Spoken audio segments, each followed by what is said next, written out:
Arıya bazı varadu. Bu bazı şarkı. Evet, Acbek Volodin'in Aha, Ataz Devlet sanatçısının. biliyorum. Aha. Onu biliyor musun?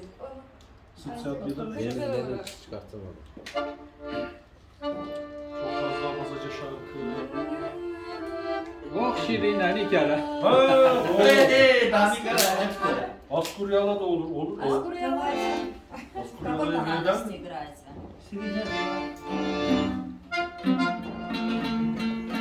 Не расстраивайся. О, До супер. можно? До. Do. Ля.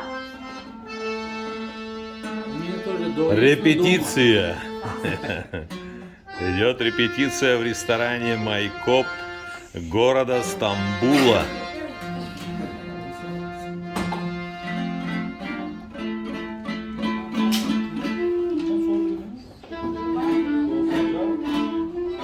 В этой тональности в си миноре.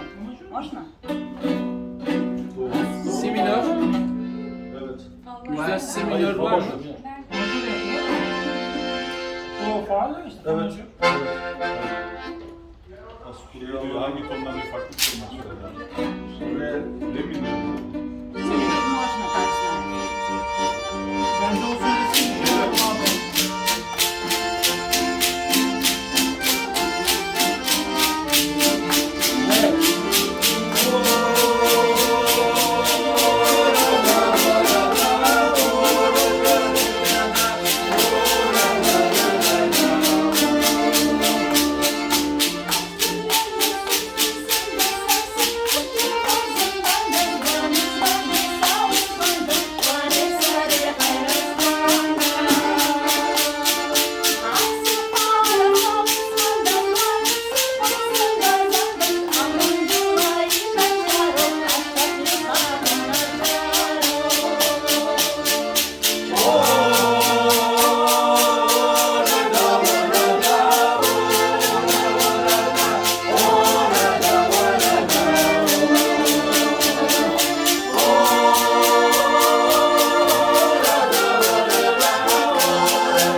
Kaç kıtayı nasıl yapıyorduk bunu? Boş çalıyor Bayağıdır muyduk? söylemiyorum. 2 yapıyorduk galiba.